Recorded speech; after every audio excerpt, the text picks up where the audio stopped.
All right, welcome to Kamalashila number 4.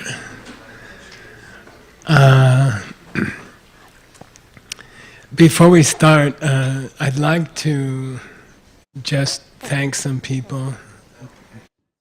And we talked about it at the Lam Rim, but some of you weren't here. And the history of these cottages that you're staying in is that we had a 7-year course here in Vajrayana, starting 2003, 3 or 4. Then we went until 2010, and then a group of the students went into a 3-year silent retreat, and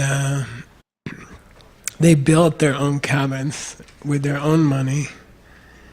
And then they said, after we finish our 3-year retreat, we will offer our cabins to Diamond Mountain for free. And so future generations like you can stay in them. And we have some of them are here today. And I'd like to ask if they could stand up, people who did the 3-year retreat. And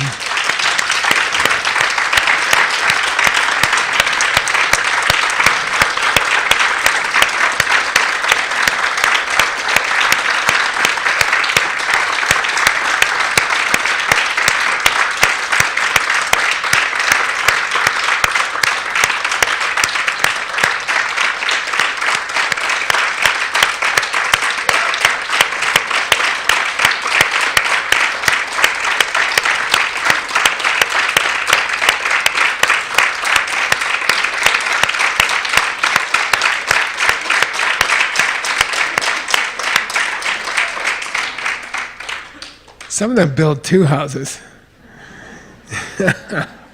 and gave them to Diamond Mountain. I'd also like to ask the staff to stand up, Michael and Melissa, and the other staff. Yeah.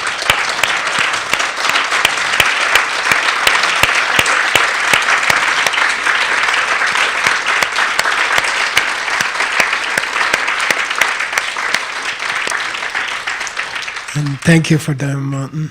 They worked really hard all year getting ready for us, and the day before you get here, everything breaks.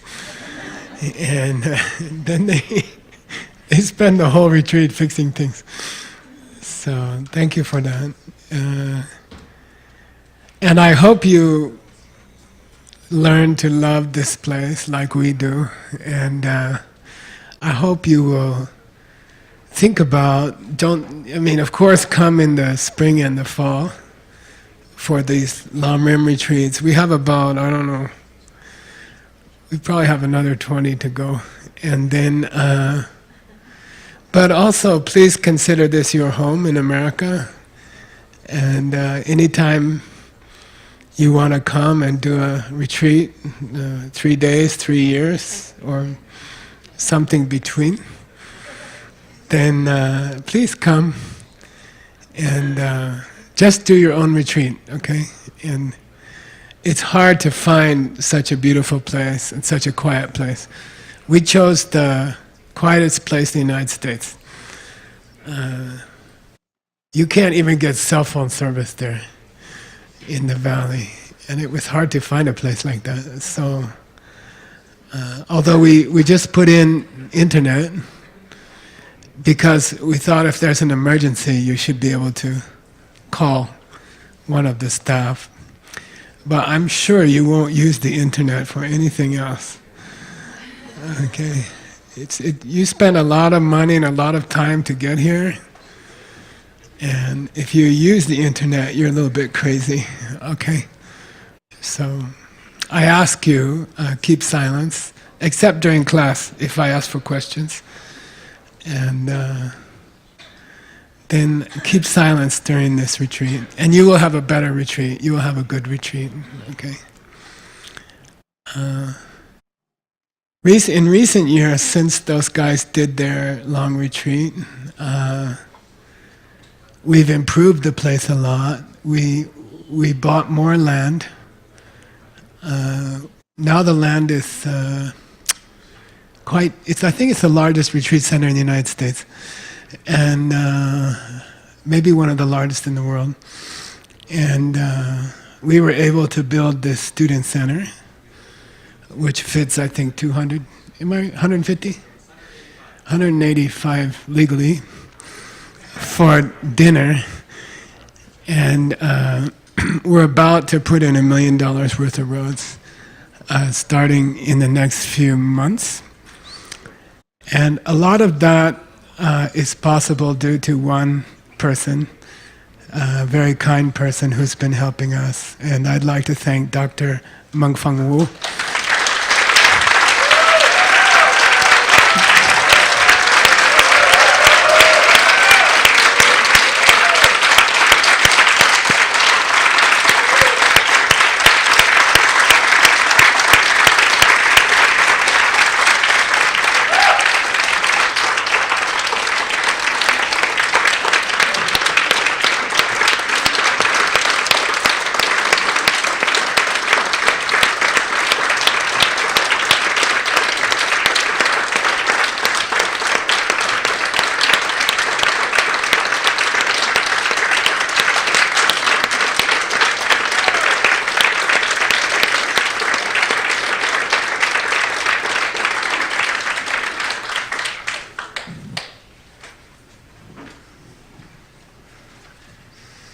He's very patient.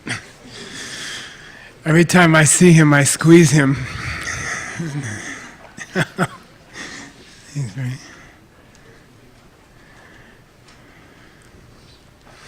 And his wife is here and his sister-in-law is here. I'd like to welcome her also. Yeah. Yan.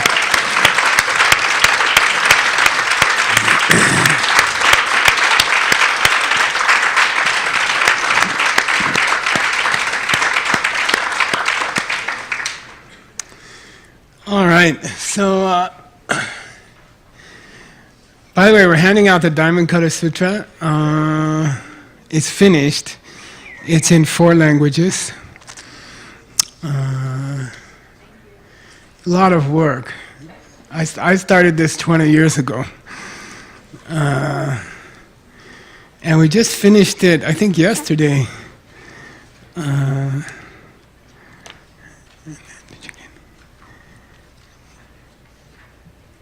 And it's in 4 languages. Jigme worked really hard on the Sanskrit. And Stanley Chen worked really hard on the Chinese. I think he didn't sleep for some time. And it was a lot of work for many years. And so now it's ready. And we printed a nice one for you to keep for the rest of your life. Because Geshe Michael didn't finish until 2 days ago, we had to pay the printer, what do you call it? A ransom. And Veronica and I paid 1,000, and Jigme paid 500, but I need 1,000 more from 3 people. Raise your hand. 1, 2, 3. Finished. The rest of you are too slow. Talk to Tim. Okay? And so we just offer it to everybody. Okay? Did you catch the 3? If you didn't, it's you.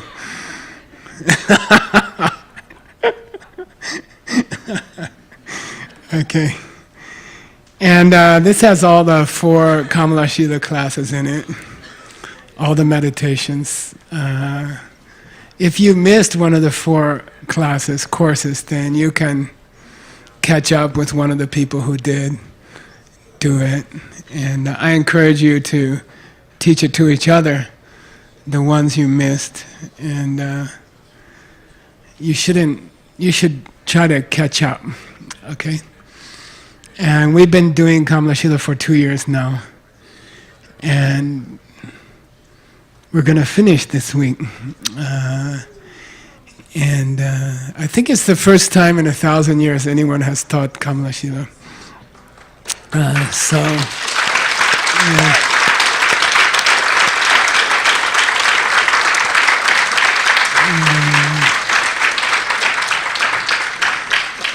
And that's the biggest commentary on the Diamond Cutter from India. There's one very small one by Vasubandhu.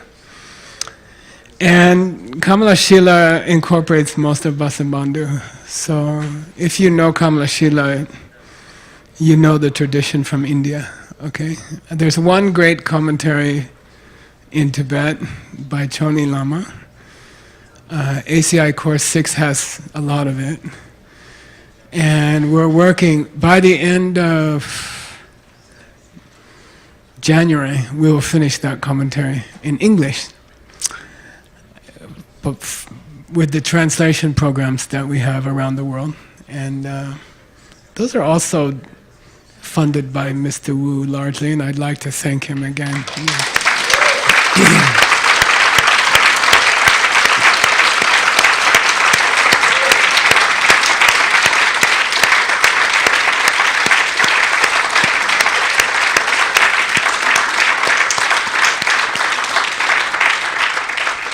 And we also have a strong support from Germany and Austria. Renate, Brigitte has been helping a lot, and Norbert and Jessica from Germany.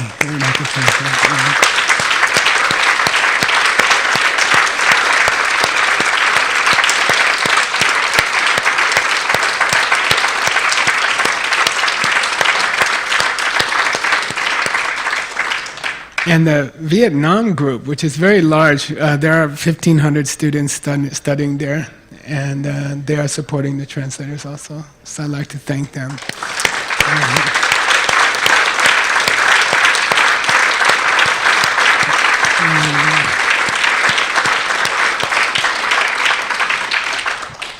All right then.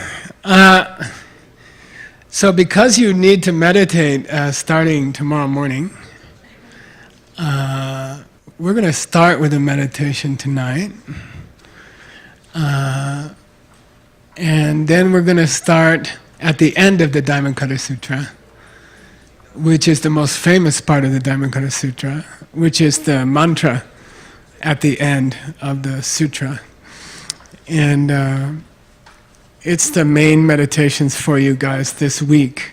You actually have two main meditations this week. One is the Dance of the Lion, which many of you did in the Lam Rim course. Some of you were asleep, I think.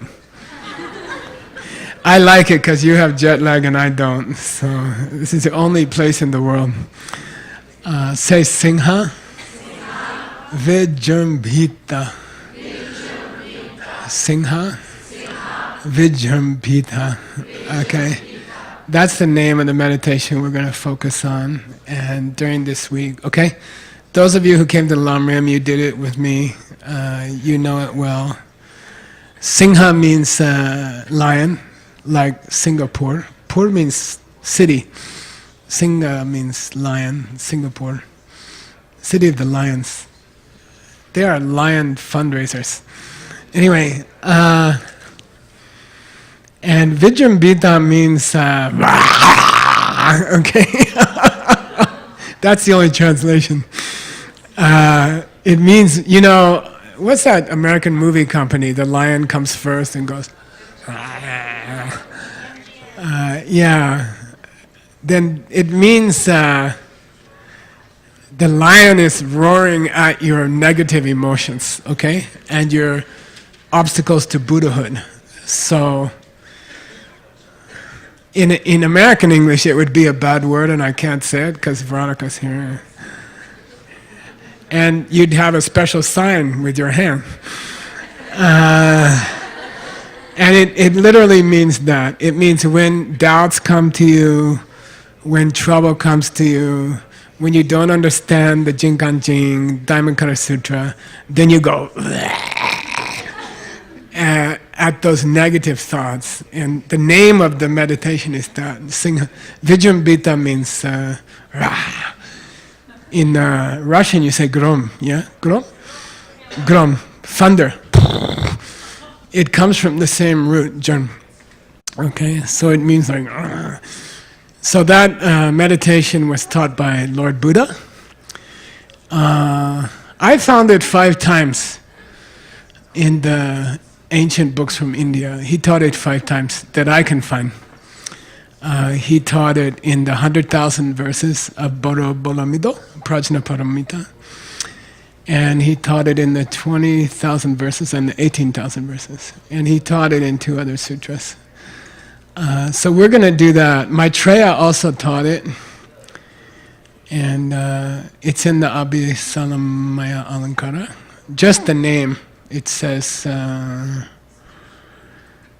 Tene Senge Namgin Betingen Zenanyom Shune Tenjin Del Jung Lu Tungdan Lumitun La Topache. Very famous line by Maitreya. So Maitreya taught it. Just before you do meditation on the Wheel of Life, okay? So I've been teaching it. I started in Mexico. There are 5 parts to the Dance of the Lion. We did the first part in Mexico last summer. Then last week we did the second part for the first time here, okay? And in the future we have to learn 3 more parts, okay? Mr. Wu's we're gonna put together a translation of it, the whole thing, okay? In his free time. And I've made about 200 pages of notes about it from the scriptures, and it's very beautiful. So I'd like to start with that tonight, just for good luck, okay? You are tired. You traveled today. You're in a strange place. You're going to wake up tonight and try to find your refrigerator, and you'll probably find a bear.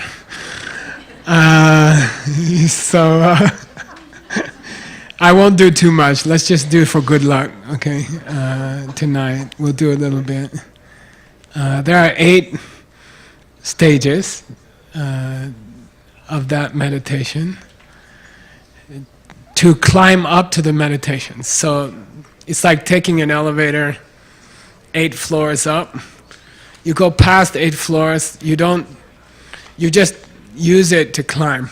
It's a deeper and deeper meditation, more and more quiet. So each time you go up to the next floor, it's more quiet than the floor before. And those first 8 meditations are just like a ladder to get to the 9th one. Then the 9th one is the real meditation, okay? And in this tradition, it's very famous that you shouldn't stop on the first 8 floors. And I like to compare it to, there's a restaurant there's a hotel in Kiev. What's it called, Scott? What's the whole hotel called? Premier Palace. We always stay there. We had a nice group from Kiev. They did the emptiness course together, Diamond Cutter course. How many people? 450 people for 2 days in the hotel. Then on the 9th floor of the hotel is a Roma Cafe, Cafe Roma. It's a nice restaurant, okay? And if you get off on the first 8 floors, there's nothing to eat. Okay, understand? So the first 8 steps in this meditation are not a goal. They are not meditation really. They are just warming up for the Olympics, okay? There's no Olympic gold medal for warming up. Okay, you have to run. Okay, so level 9, which is where the restaurant is, right? In the, what's it called? Paradise? Premier Palace. So when you get to the 9th floor, you get out. But you have to go up through 8 floors, okay? Now, I like to tell people, in Europe, it's very confusing for American, because in America, the first floor is the first floor. But in Europe, the first floor is the second floor. And they count the lowest floor as 0. Okay, then the second floor is called 1. Okay, and Harold, it's not so weird. In America, there's no 13th floor because it's unlucky number. So that goes from 12 to 14. It's very confusing. Okay, so just like a European hotel, there's a beginning place in the meditation which we can call 0. Okay, 0 is at 0 level, you listen to a sound in the room. You try to connect with a sound in the room. And this is called desire realm. We live in the desire realm. And so in this meditation, you don't count your breath before you meditate. You go straight to a distraction. Okay? If you don't have a distraction in your house, you can buy a loud air conditioner or a refrigerator. I have a noisy refrigerator. It's very good for this meditation. If you live in Guangzhou or something, you have the traffic outside, you're very lucky. If you have kids, it's automatic. You have noise in the house. Okay, Ella, you're lucky. And okay, so 0 floor is desire realm. And you start the meditation by listening to some noise in the room, okay? Hopefully the person next to you in this room will decide to crinkle something or go or maybe they forget to turn off their phone if you're very lucky. And you can listen to this noise, okay? So there's always some small noises in the room, okay? Then you go through 4 meditations we call form realm meditations. I'll explain it tomorrow. And then you go through 4 meditations called formless realm meditations, okay? And let's do a quick run through the 8, okay? Just to irritate you since you have jet lag. I love to see you so sleepy because I feel that way most of the year. And this is my revenge, okay, to make you meditate on the first night after a big dinner. It's almost impossible. Okay, so here we go. Get ready, turn off your phone. Buddha said the first part of meditation is to turn off your phone.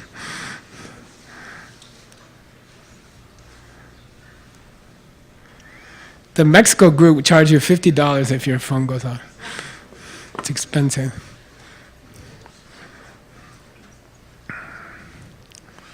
Is it too warm in here? Is it okay? Should I freeze you? Everybody say no. Freeze you, raise your hand. Yeah, you lose. I'll freeze you tomorrow. If you sit here or here tomorrow, wear a coat, okay? Because we have this air conditioner comes from the same, what do you call it? Tong Chao air conditioner. It was made during Tong Chao. It was made in the time of Xuanzang and Kamalashila. Okay, it's a little bit noisy. It makes everyone here cold, and it doesn't heat the people. It doesn't reach the back. Okay.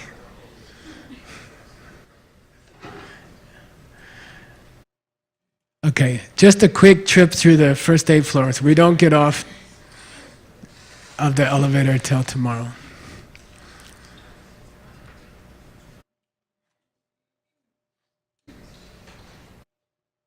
So first come to the sounds in the room.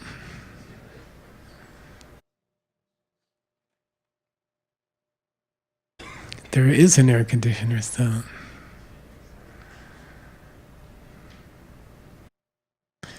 And try to glue your mind to that sound. Keep your mind touching that sound.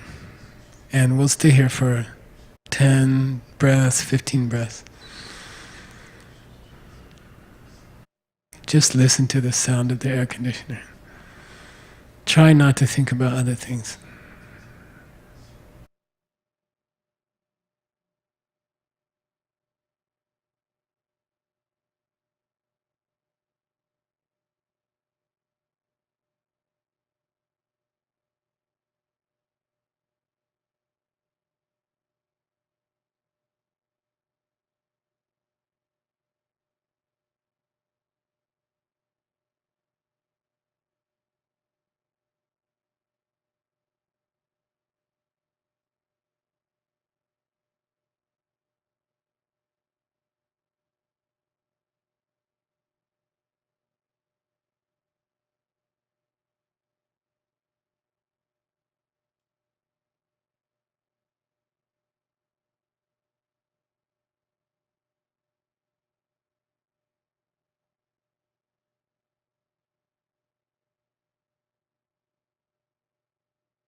compared to that sound, the sound of your heartbeat is more quiet. So we go up the elevator to the next floor, first floor, and at the first floor, first level, we listen to the sound of our heartbeat. Each level we will go more quiet, to a more quiet place.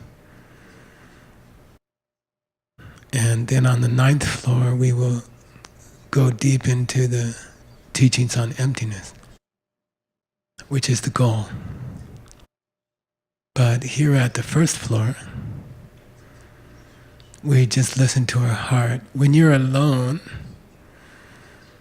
in a Diamond Mountain cottage, you can actually hear your heartbeat in your eardrums. Here in a group, you might have to just feel your heartbeat in your chest. So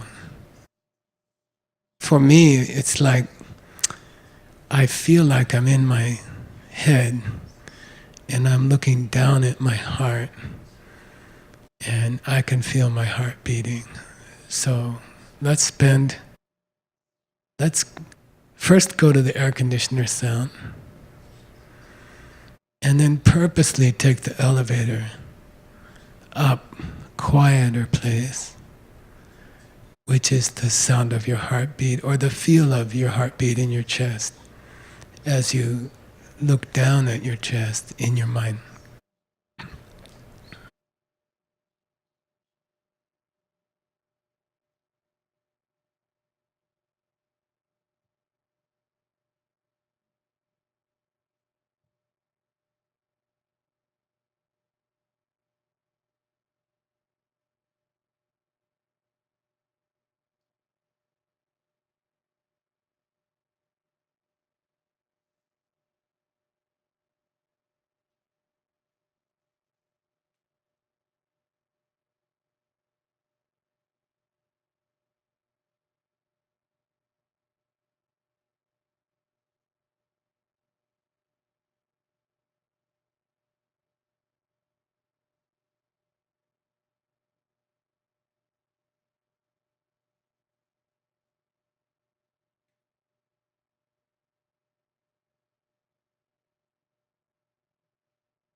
Compared to watching your heartbeat, it would be more quiet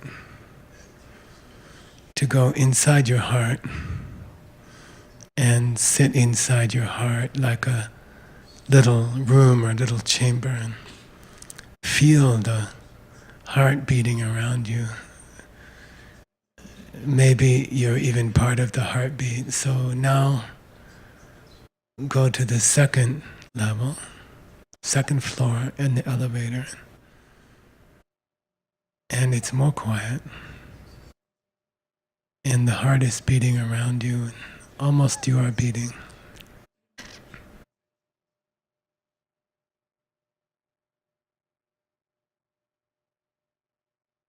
Each time you move up another level, you should try to get more and more quiet in your mind.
compared to the being inside the beating heart, it would be almost more quiet to let the heart beat without you, as if it were far away and alone, just by itself, beating in a very quiet place, and we are not there. So see if you can imagine the heart beating a little bit far away, and you are no longer connected to it. It's very quietly beating in an empty place.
In the fourth level, we try to imagine in the place of our heart, we drop the heart and we try to imagine a single grain of sugar, white sugar, one single piece by itself in the dark where the heart was. Then we imagine keeping our mind on that single point. The body is gone. There's no feeling in the body. There's just the whole world is a single grain of sugar where our heart was beating. And we put all our focus, all our thoughts into this single point, ekagra, inside the grain of sugar. Try to hold the vision in your mind of a tiny, tiny piece of sugar, white sugar, crystal, and your mind goes inside and it stays there super quiet, very, very quiet.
Now the fifth level is what we call formless realm. And the first part is called Namkatai, infinite space. and we picture a lake, huge lake, and the surface is totally quiet, calm, not a single ripple. And you can feel it going out to the left and the right. I like to picture it about the level of my forehead, and infinitely wide lake. And in this meditation, in our imagination, we drop like a pebble in the middle of the lake. And then we watch a tiny ripple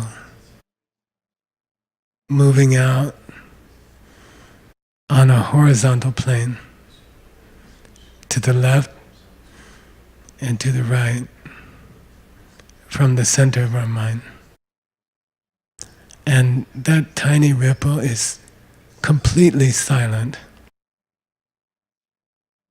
And it just goes and goes and goes. And there's no shore of the lake. The ripple goes left and right infinitely.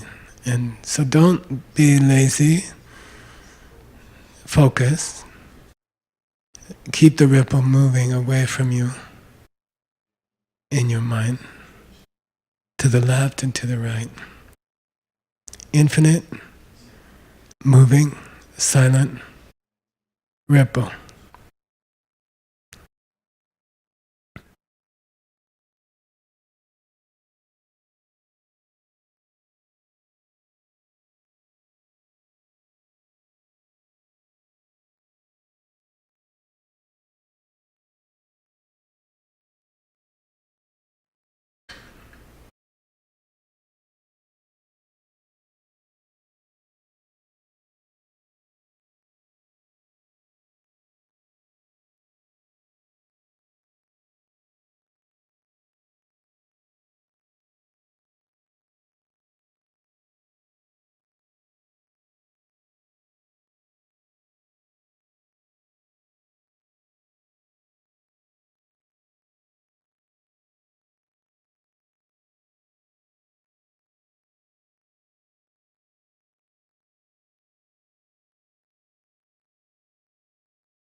Now at the 6th level,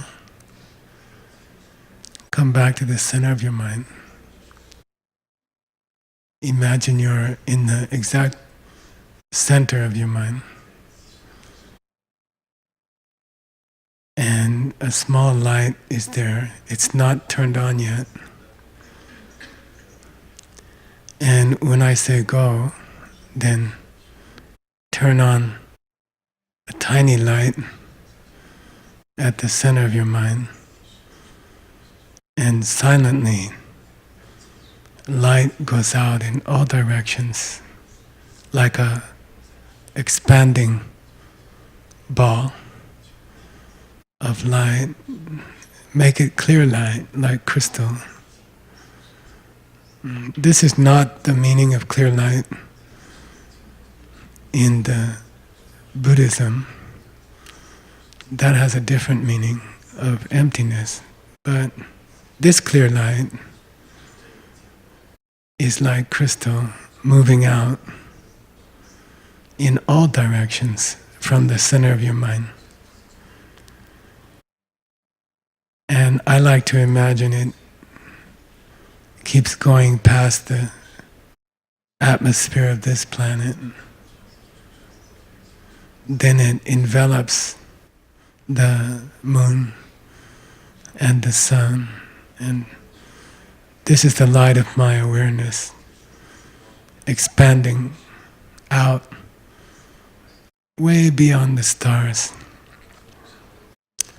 And keep it going, perfectly silent, ever expanding.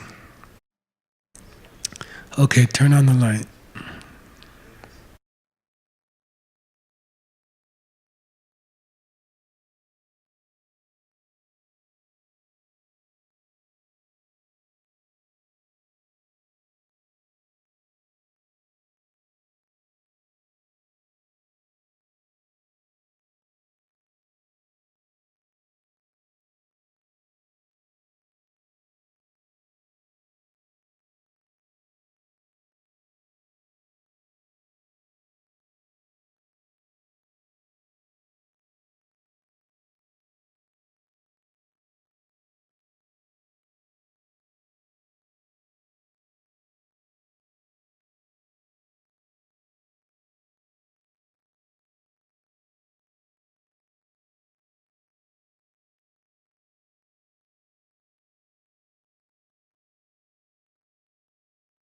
That's a really, really, really quiet, really silent, but it would be more silent if we could go to the 7th level. Please don't move anything. And if we could just turn off the mind completely, like a light switch, just when I say go, then just turn off your mind. No thoughts, no feelings, nothing. As if your mind was dead. And go into that perfect silence. If a thought comes up, then block it, turn it off. Okay, here we go. Chiang Mai.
Now to the 8th level. The effort to keep the mind turned off is a kind of noise in the mind. Facing thoughts and memories and feelings, turning them off is like putting out a fire inside your mind. At the 8th level, we stop trying to fight any random thoughts or feelings that move through the mind. So we're going to turn off the mind, shut down the mind. But if it wakes up and there's little sparks of thoughts coming through the mind, then we just surrender and we don't try to resist them or fight them. And this level in Tibetan is called Dushe Me Min. If you can turn off the mind, turn it off. If the mind turns itself on, leave it. Stay in the silence. Here we go.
Now 3 long exhales. Don't open your eyes yet.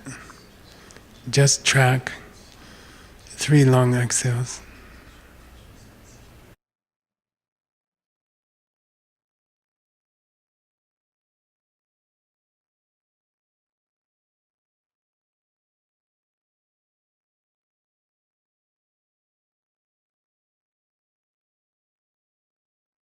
And then please open your eyes. I like to take a stretch, Presley.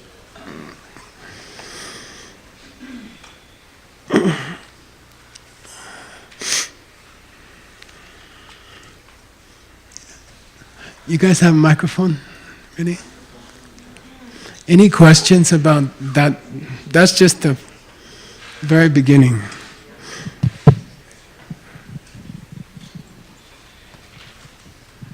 Good. You're too sleepy to ask questions. All right. All right. Let's go to the Diamond Cutter Sutra. Okay.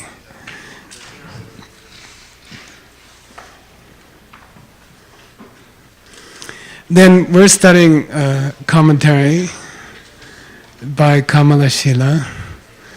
He lived in same time as Xuanzang, I guess. Tangchao, 750 Stanley AD, something like that.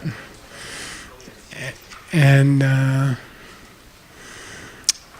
but his book didn't reach China because I think he lived at the same time as Xuanzang. And it did reach Tibet around 800 years ago. And then the Sanskrit disappeared, and we don't have the Sanskrit. We're looking for it. We have a team in India looking for it. We have a team looking for it online. And they haven't found it yet. Someone reconstructed it from the Tibetan, but of course we don't know if it's correct. So we've been going through the commentary page by page, verse by verse, and now we've reached the 4th class. This is the last class about Kamalashila, and we are following certain meditations that he recommends, and on the parts of the Diamond Cutter Sutra.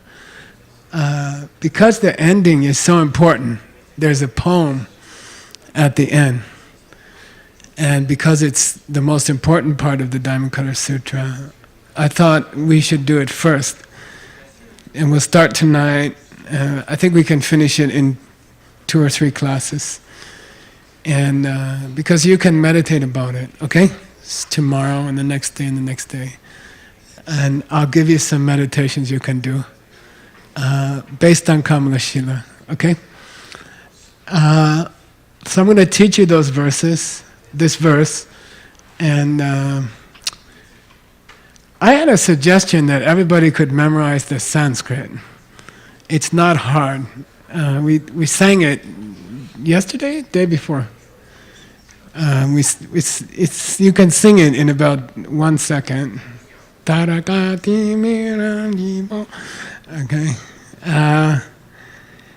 And then I'd like everyone to memorize the Chinese, because that's even older than the Tibetan. Stanley, you put it in the back, but that's just the pronunciation in the Chinese. They didn't translate it?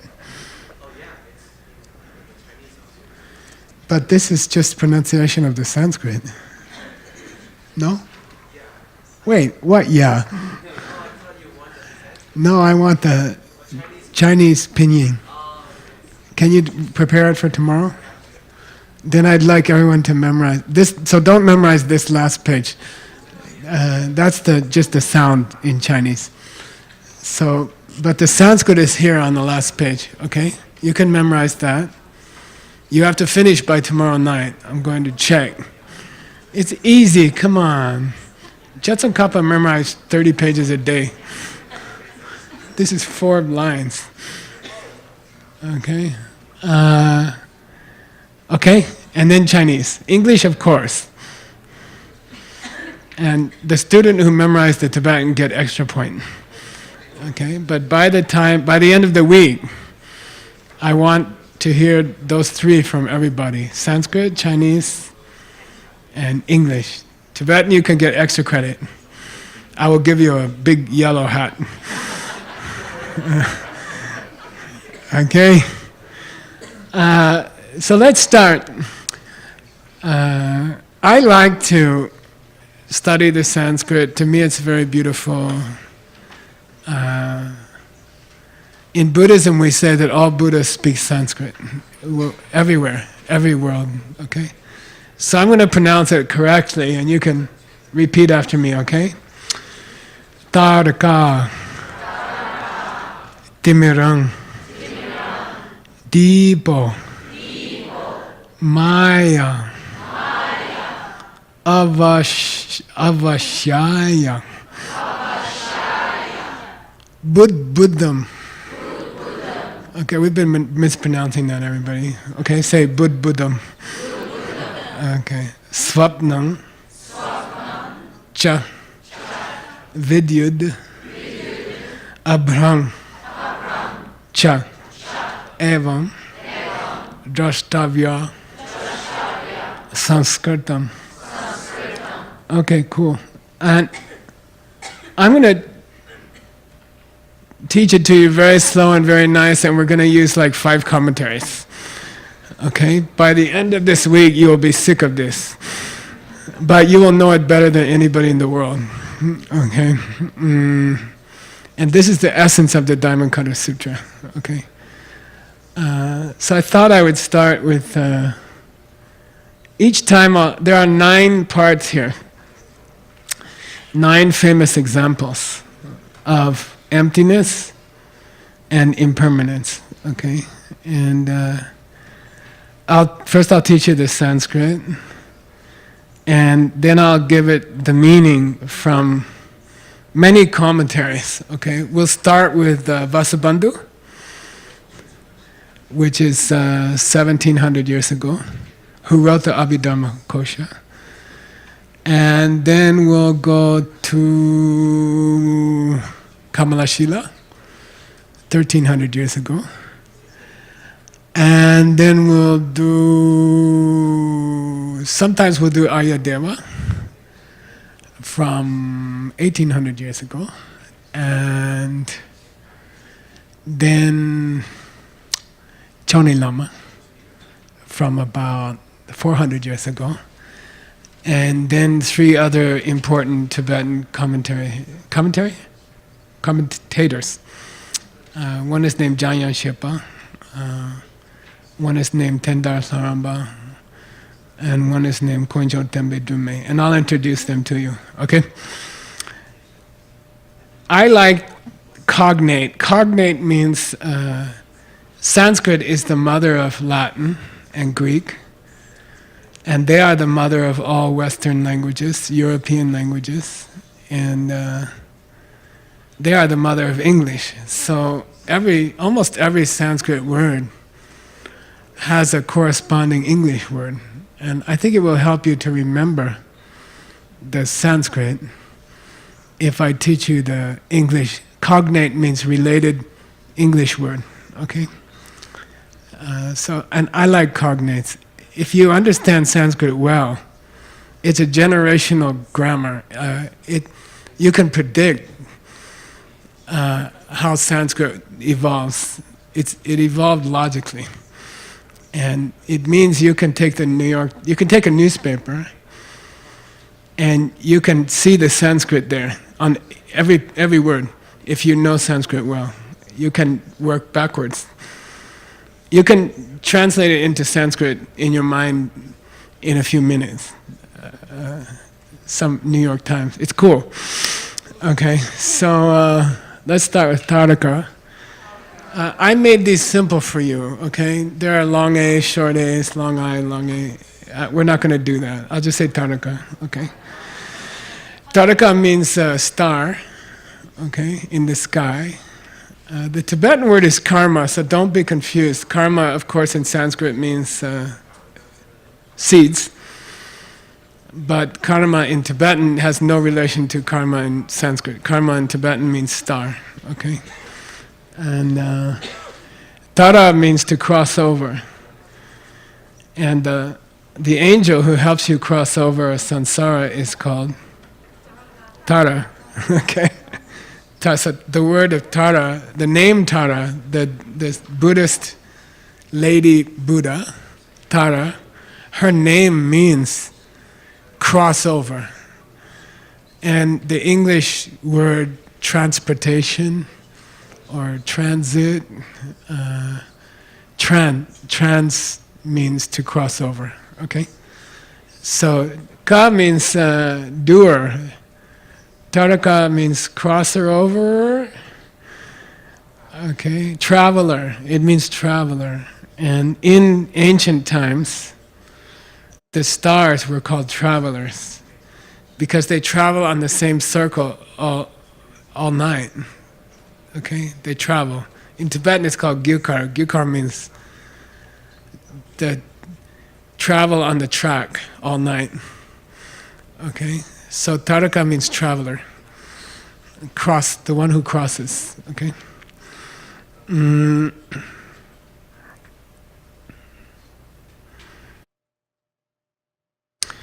And we're going to have 9 different messages here. I like to call them 9 messages. The first one is the world around you is like a star. Okay? The world around you is like a star. Okay? The world around you, the word here is Sanskritam. Okay? The last word, Sanskritam, means the world around you. Okay? Kur, the root kur, who can tell me? Huh? No. Well, ultimately, it means to do something.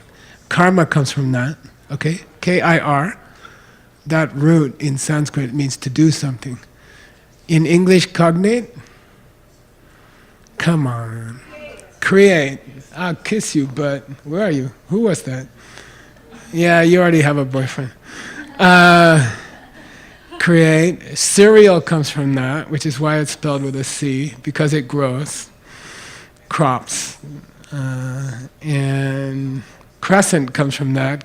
Like if you look at the moon tonight, crescent means it's growing. Okay?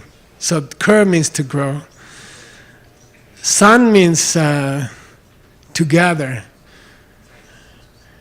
And it came into Greek as S-Y-N, and it came into Latin as C-O-N. So what do you call a gathering? What do you call, in Greek, a place where you gather together? Synagogue. Okay, what's the Sanskrit? Sangha. Okay, Sangha. The Jewish name for church comes from Sanskrit Sangha. Okay, synagogue comes from Sangha. Okay, so san means together, like C-O-M in committee or words like that, coming together, compose, many, many English words, okay? So san means together, kur means make, and there's a rule in Sanskrit when you have a M followed by a K, you have to put an S between, okay? So it's called Sanskritam. Sanskritam. What's one meaning of Sanskrita? Huh? Well spoken. And it's a language, okay? Sanskrit is a bad pronunciation of Sanskrita, okay? So Sanskrit, the word Sanskrit, means put together well. And the language is perfect, okay? Sanskrit. It's not Sanskrit, okay? That's like Moscow. Instead of, the real word is what? Moskva, okay. Okay, it's Sanskrita, okay? Now, Sanskrita means anything that's put together by causes. So it means all the stuff around you, the world, everything in your world, the people you know, the things you see are called Sanskrita. And the Buddha compares all the things in your life to 9 different things. The first one is star. Everything in your life is like a star. Now, starting with Vasubandhu, they organize these 9 into 4 groups. Okay? These 9 examples, starting with star, they are put into 4 groups. Okay? If you're really going to understand the Jinganjing, you have to understand the last poem. And to understand that, for 1,700 years, they divided these 9 into 4 groups. Okay? Here's the 4. You ready? I know you had jet lag. I don't care. I have it all year except here. Me and Mr. Wu, we live on jet lag. We eat jet lag for breakfast. Okay. First one. First group. First 3 examples. First 3 examples. Okay. This is called, how is your world? You know, like, what's your world like? What's your world really like? Okay. People, places, what are they really like? Okay, that's the first group. How many? 3. First 3 examples. Taraka, Timuram, and Dipo. These 3 are, what's your world like? Okay, what's your world like? 3 examples by Buddha. Okay, now the 4th one stands by itself. Okay, say Maya. What's Maya? Illusion. Okay, or magic trick. Okay, illusion, Maya. Okay, that one stands by itself. And it's an answer to the question of, how do I taste the world? How do I taste my world? Okay? How do I taste it? So, ever since Vasubandhu, up to now, that's a second group. How many members in the second group? 1. Good. Okay? How many members in the first group? 3. Nice. First group is, what's your world like? Second group is, how do you taste your world? Okay? How do you taste your world? Third group, 2 members. What's wrong with your world? Okay? What's wrong with your world? Which are the 2 images up here?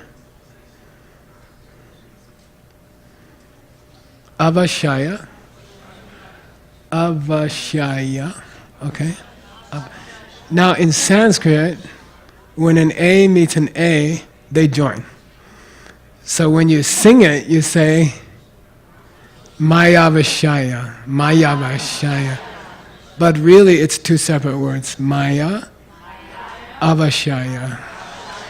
But in Sanskrit, when A meets A, you join together. And you're supposed to make it longer, Mayavashaya, Mayavashaya. Okay, well, I'm not going to teach you that. But in classical Sanskrit poetry, you have to give it double length. Mayavashyaya. Okay? And then Buddham. Buddham. No relation to Buddha, okay? It means a bubble. And we're not studying that yet.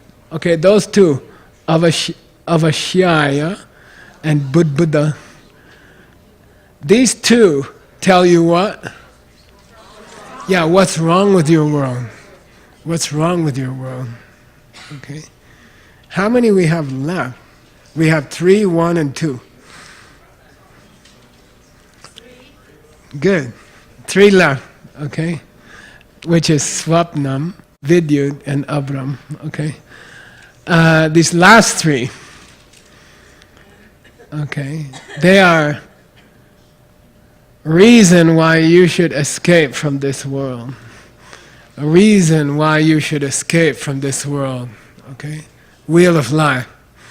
The last 3 are reason to escape from the world of life, the wheel of life. Okay? why you should get out.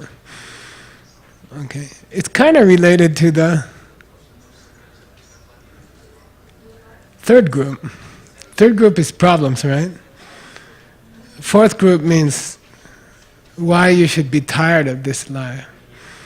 Okay, why you should want to get out. Okay, so these are 9 examples in 4 groups. Okay, got it? Okay, we'll talk more about it every day, okay?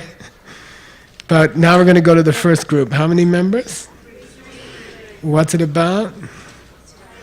What's your world like? What is your world like? And the first of them is a star, okay? All right, good.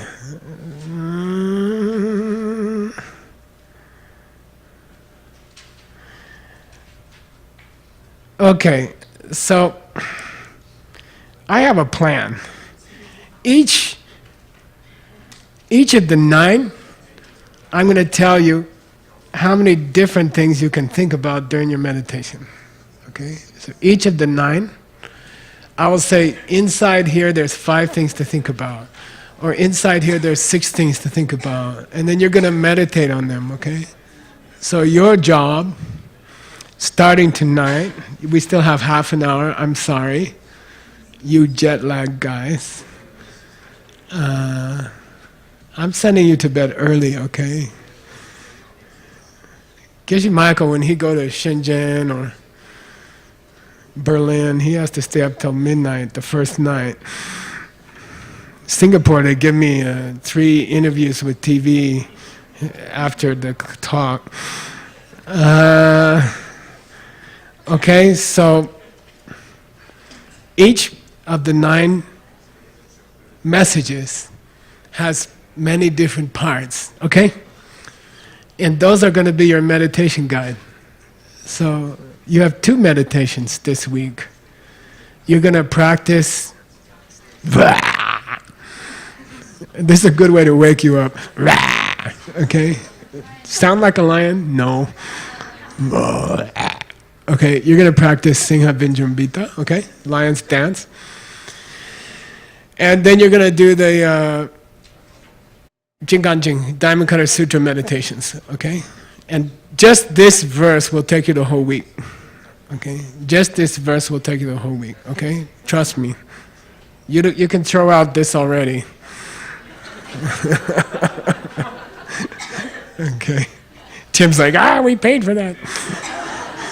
Okay, don't worry about it. Okay. Okay, star has 6 different meanings. Okay, the star has 6 different meanings. And each time I teach you a meaning, I'm gonna give you some of the people who taught it, just their names, okay? Just their names.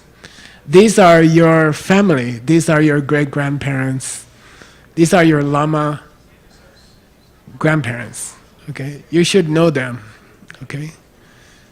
When you study Tantra here at Diamond Mountain, which is the best place in the world to study Tantra, you will become generation number 44, am I right? Okay? And you have to memorize the first 43 names, okay? Like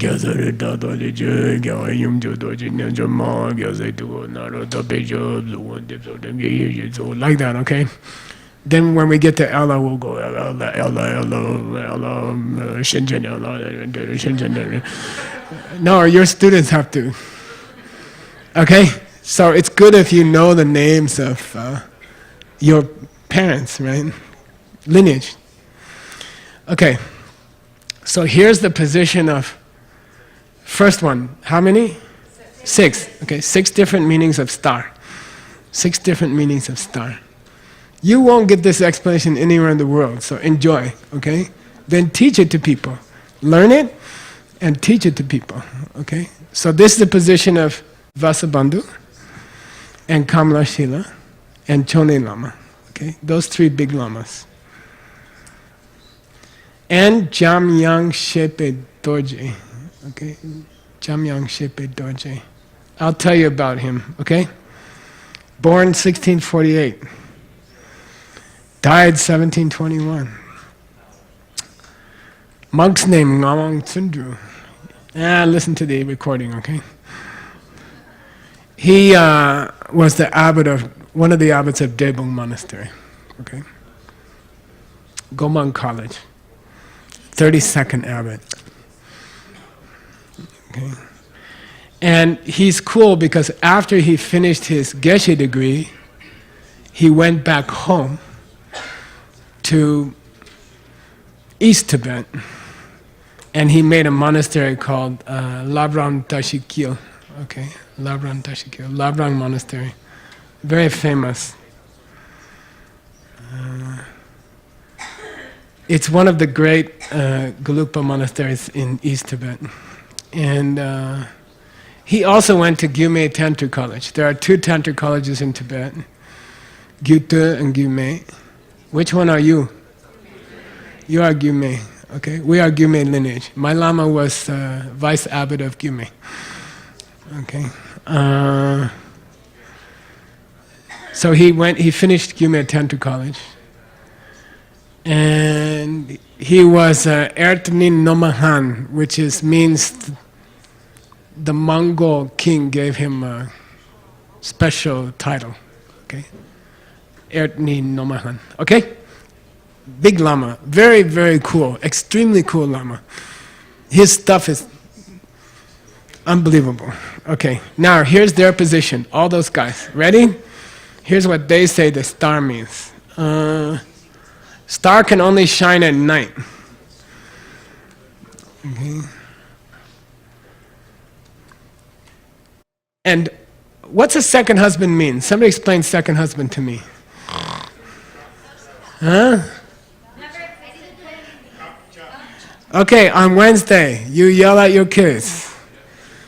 On Monday, you go to work, you come home, you open the door, your husband yells at you before you say anything, okay? Then natural reaction, I didn't do anything. I didn't do anything, he started yelling at me. Okay? Then this is natural human reaction, okay? Is it true? I didn't do anything. No, you yelled at your kids last week. Who heard you? Your kids heard you and you heard you. When you hear yourself, that plants karma. Okay? When you see yourself give money, you plant karma. It makes an impression on your mind. And that becomes a karma seed. Okay? So last week, you yelled at your kids because they didn't go to school on time. Then you made many impressions on your mind. And then this week, when you came home, you opened the door, you didn't say anything. I didn't do anything. Husband start yelling at you. Where's the husband come from? Coming from here. Okay? Coming from seed. Coming from right here. Seeds opening, husband's coming out. Okay? Why? Because you yelled at your kids last week. Okay? But we don't understand that. So when we come home, we think the husband is mean and the husband is bad. And I didn't do anything, he's yelling at me. Okay? What's the human reaction? Let's say the husband calls you stupid. What's the human reaction? I'm not stupid, you're stupid. Okay? Then what happened? You are stupid. You plant another seed. Next week your kids will be bad. Come from seed. Then you say, you are stupid kids. Plant another seed. Then the next week your husband calls you stupid again. Okay? What's the human reaction when the husband calls you stupid? I'm not stupid. You're stupid. How can you prove you're stupid? Say stupid back. Okay? Then your husband is correct. You are stupid. Okay? Because you call him stupid. Actually, you should go to the toilet, close the door, look in the mirror. You are stupid. That's correct. Got it? So in DCI training, we say there are always 2 husbands living in your house. Who are they? One comes from you, okay? a person who came to Diamond Mountain and got trained, when they go home to China or Russia or Germany or Mexico and their husband says, then they go, okay. Okay, got it? They understand the husband come from them. They understand. Got it? Okay? I'm sorry, they understand the husband come from them. Then they don't accept the second husband. Who's the second husband? He decided to call me stupid. He come from his side. Which one exists? Yeah, the one that comes from me exists. Are you saying the husband who come this way doesn't exist? Are you telling me that? Yeah, that's correct. The absence of that husband is called Kongxing, emptiness. Okay, got it? So there's two husbands in your house. One is real. He come from what you said to the kids last week. Okay? That husband is real. But there's a second husband who, what did Buddha say? Come on, Nick, come on, help me out. He just woke up. Never existed, never will exist, and cannot exist now. There's second husband in your house, never existed, will never exist, and cannot exist now. Okay? Impossible. The absence of that husband is called emptiness. Okay, now we got two husbands in your house. One come from you. He's real. Okay? The other one, you always thought he decided to call you stupid. That one doesn't exist. Okay? The one who come from his own side, who decide to call you stupid, that one doesn't exist. Everybody clear? Yes. Now, which one do you get upset at? Yeah, the second one. But it doesn't exist. Okay? Your whole life, every time you got upset, that husband didn't exist. The one you're upset at never existed. Okay, got it? He's the star. He's the star. He's the Taraka. Okay? So when you see Taraka and you explain it to your own students, you say, I'm going to teach you the Sanskrit. Taraka. It means second husband in your house. Then everybody's like, well, tell me more. I would like to have a second husband. Okay? The husband who doesn't exist is the star. Okay? Now, you tell me, that husband can only live if there is darkness. Who said that? I will kiss you, but you have a beard. Okay? I wish you were, anyway. Okay? That star of the husband who doesn't exist can only live in the darkness. Okay? If there's darkness. Darkness doesn't understand. This husband come from me. I yelled at my kids last week. Okay? That's darkness. I'm sorry. If you don't understand that, that's darkness. Oh, I didn't do anything. That's darkness. Okay? And in that darkness can live the star. Now, what happens if the sun comes up? Poof, poof. What's the sun? Ah, he come from me. Yeah, go ahead, call me stupid. It's okay. I've just used up my bad seed. You want to call me stupid some more? I want to use up my bad. Come on. Just get it all. Get all the seeds out. Okay, like that. Okay, got it? When the sun comes up, the star cannot be seen. Okay? The husband who didn't come from you, which is the star, you cannot see it when the sun comes up. Sun is what? Wisdom. Boroboramido. Prajna paramita. Okay? Wisdom. That whole long word, perfection of wisdom, just forget it. It means I understand the second husband. Or first husband, I don't know. Okay? I understand my husband. I have prajna paramita. Okay? Forget all those long Buddhist words. I hate them. Dependent origination. Okay? It means husband come from you, that's all. Okay, got it? If the sun comes up, you cannot see the star. The star is the husband who doesn't exist, okay? What's the category? What category are we in? Yeah, what's your world like? You are surrounded by stars. You want to know what your world is like? You are surrounded by people who irritate you, who hurt you, who cut you off in traffic, who call you bad names. Stars all around you, like a Diamond Mountain night, okay? There's a famous joke here.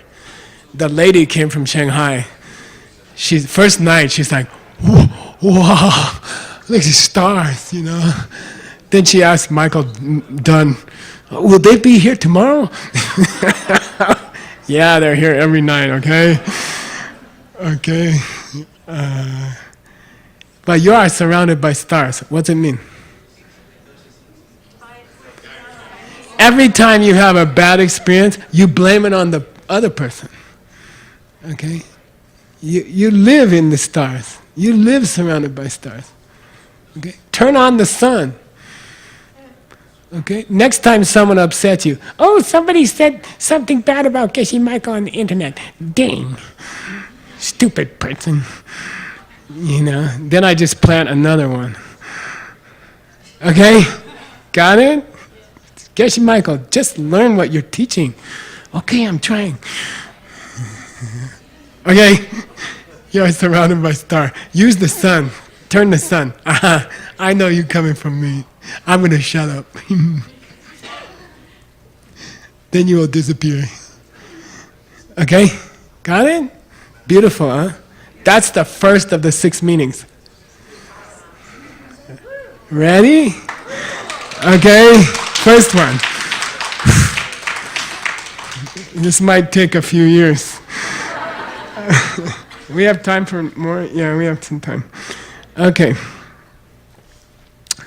The second one I'm going to give you is from a Lama named Tendar Saramba. Tendar Saramba. Saramba means highest Geshe. Highest Geshe degree. I'm the lowest, okay? I'm a Lingse. I just barely made it.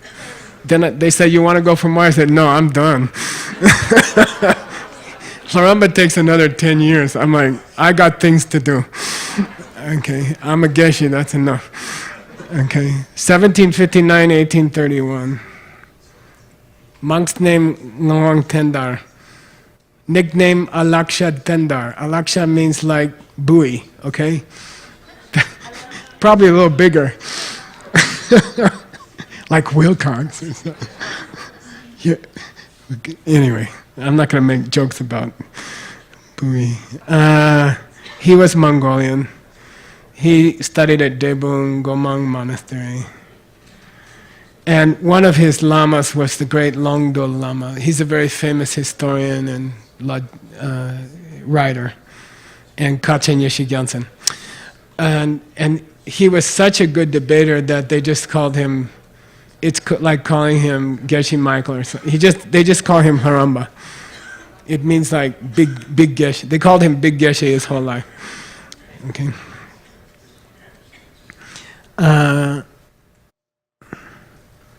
He said, no. The stars are the truth of suffering. First of the 4 truths of Buddhism. Okay? The stars in this verse are the truth of suffering. Okay? Now, there's something you have to understand. Buddha said, all of my teaching can be summarized in 4 truths. They are mistranslated as noble truths. They are not noble. It's a bad translation of Arya. Okay? There are 4 Arya truths because Arya sees they are true. Who's an Arya? Anyone who saw emptiness directly is called Arya. Okay? So there are 4 Arya truths. If you ever call them noble truths, I will squeeze your noble neck. Okay? Completely bad translation for 200 years in America, okay? Let's try to kill those bad translations, okay? 4 Arya truths, okay? So he said the stars are truth of suffering. Now you have to know something about the truth of suffering, okay? Usually, truth means, you know, if this rosary has less mass than the earth, then it will fall when I let go. If it has more mass than the earth will fall up when I let go, okay? Like that, okay? So usually in English and in Sanskrit, okay, Satya, truth means this is this. There should be a is, right? This is this, okay? The first truth should be all things are suffering, or something like that. All changing things are pain. That should be the first truth, but it's not. The pain itself is called the truth of suffering. If I pinch you, I just gave you truth of suffering. Okay? You can call it true suffering, real suffering. So the four truths are not statements. They are not true ideas. They are not. They are the thing itself. Pain is the first truth. Okay? Pain itself. Someone pinch you, it's the first truth. Okay? So Tendar Saramba said, you want to know what the star means? It means all the things in your life which are giving you pain. That's the stars. That's the star. Okay? All the things in your life that are giving you pain. Okay? And he says the real sunlight is the direct perception of emptiness by an Arya. Okay? The real sunlight is the direct perception of emptiness by an Arya. And at that moment, the stars cannot shine. Okay? Why? There's no suffering at that moment. Okay? There's no suffering. There's path and there's cessation. There's the end of suffering. There's the end of suffering. And there's the path. His mind is the path. His or her mind is the path. The Kongxing is the end of suffering. Okay? So for the first time, no stars. For the first time in your life, no stars. Got it? You okay? That's the second meaning. Okay? Everybody is living surrounded by stars all the time, because everything in your life can hurt you. Okay? Everything in your life can, all sanskirtams, anything that has a cause can hurt you. Okay? Got it? But if you turn on that light, during meditation, on level 9, in your cabin, tomorrow, the first time you turn out the stars. Okay? First time you turn out the stars. Okay? Got it? That's the second one. How, we got time? We just do one more. Okay? Let me really torture you. Yeah. Señor Ultima Causa. My Mexican friend called me Mr. Oh, just one more thing. Okay. Third one by Koincho Tembe Drenme. Koincho Tembe Drenme is a famous Lama born in 1762, died 1823. These Lamas, by the way, they wrote commentaries on this poem. They wrote commentaries on this poem. Okay? Beautiful commentaries. Okay. And Buddha taught this verse several other times, and I will teach you those. Okay? I can teach it to you for a week if you want. He taught it other places, and he taught it different ways. And because of Nick and John Brady, we have that all in the database. We should give them a hand.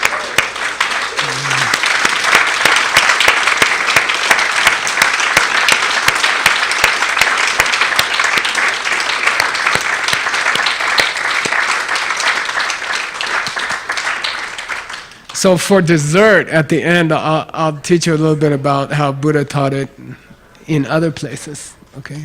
Not just in the, where?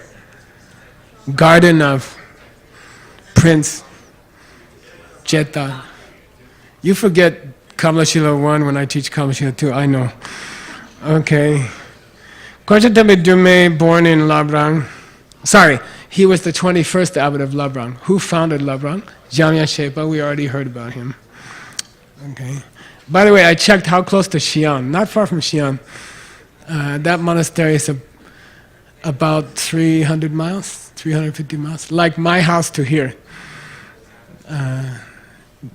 to Dr. Wu's main place. It's about same distance. You can drive there in one day, I guess.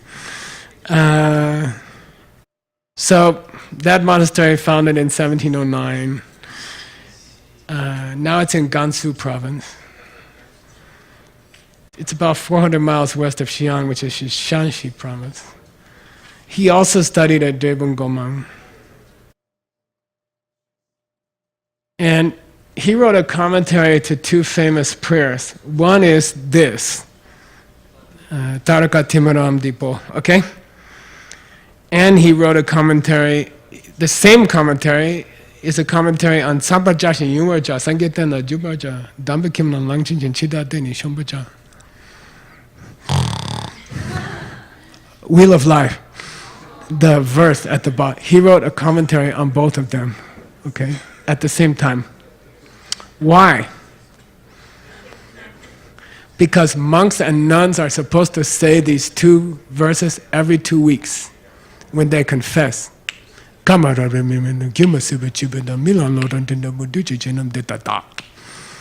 supposed to snap our finger. It means maybe we die before the next time we meet. You know, life is quick. Okay, so it's part of the monks and nuns sojong, these two verses. So he wrote a commentary on them. Okay, very beautiful. All right, he says, this represents Nang Tong. Say Nang Tong. Tong, you know, Tongba, Kongshin, emptiness. Okay, Nang means the world that appears to you, the world as it appears to you. Okay, literally it means bright. Nang means everything you see in your life is called Nang. Everything that appears to you in this world, your whole life appearing to you is called Nang. In Buddhism, there are two parts to the world, Nang and Tong. Say Nang, Tong. The appearance of the world and the emptiness of the world. Okay? What do you think is another word for Nang?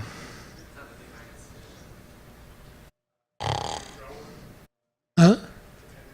Yeah, dependent origination. Okay? Anything comes from causes appearing to you. People, places, world, your own body is Nang. Okay? Tong means higher reality, emptiness. Okay? Higher reality. Now, he says, by the way, there's another word for Nang. What is it? Do you know? Remember? Kunzob Demba. Fake reality. Fake reality. Then there's Dendam Demba, true reality. So Buddhism says there's two realities, fake reality and real reality. Okay, we are living in fake reality. In the fake reality, it looks like your husband is angry at you. That's called fake reality. Is it real? Yeah. I'm sorry. Is it reality? Is it in your house? Yes. Is it real? No, it's fake. Your mind makes it. Okay? There's no husband who's coming from your husband. Okay? So there's normal reality, then there's ultimate reality. Okay?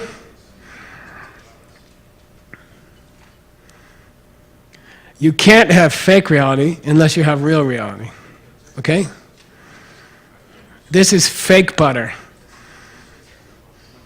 It means somewhere there should be some real butter. Okay, when you say fake, it means there's a real one somewhere. Okay? What's another fake? This is fake. I don't know. Give me another fake. Huh? Oh, fake diamond. This is a fake diamond.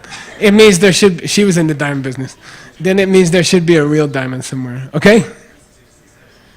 So the fake one is fake compared to the real. Okay? The star can only appear in the darkness. Okay? Got it? Darkness means emptiness. In his interpretation, the darkness is emptiness. And the star is normal reality. Okay? What we call nang tong. Nang is the star. That's what appears to you. People, places, cars, cities, countries, your own body. Okay? Is the star. And it can only exist in an empty world. You see? Black. Got it? That's his interpretation. The fake reality can only exist in the background. There's a real reality. Okay, got it? What appears to you in your life, your whole life, is the star. But the background reality that allows the star to shine is kongxing, is emptiness. Sometimes they call it kunshi, right? The foundation reality. Okay? Okay, got it? You okay?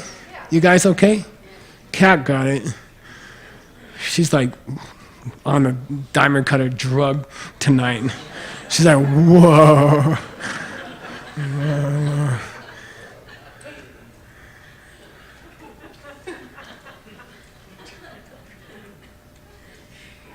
By the way, I mean, you want to go deeper? Yeah. You got 3 minutes, okay? I'm going to take you deeper. Chinese people like to go deeper.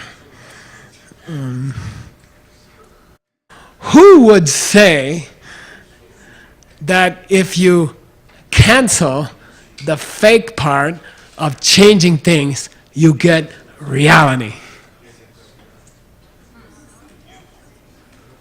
If you were in Shenzhen recently, you should know. Mind only, mind only. Okay? This is mind only school. Classic mind only school.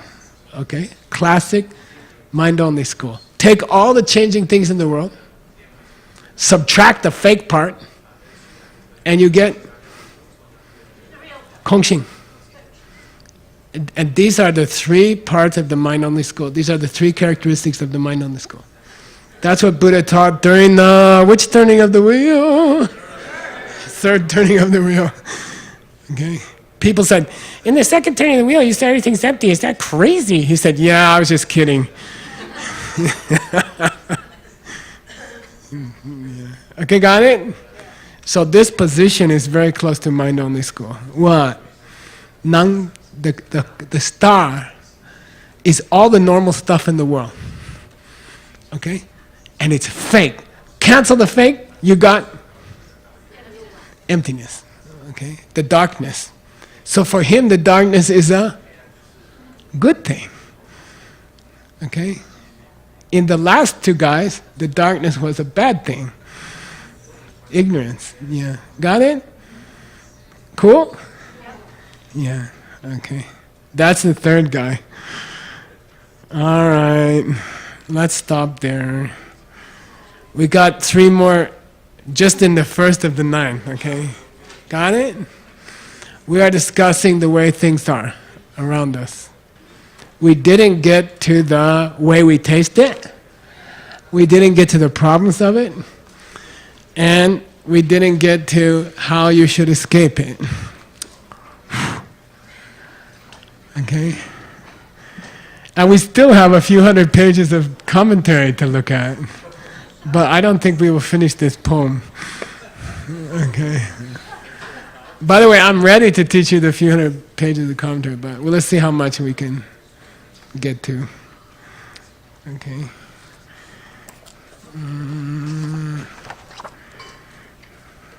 You'll be the only people in the world who really understand this verse, I think.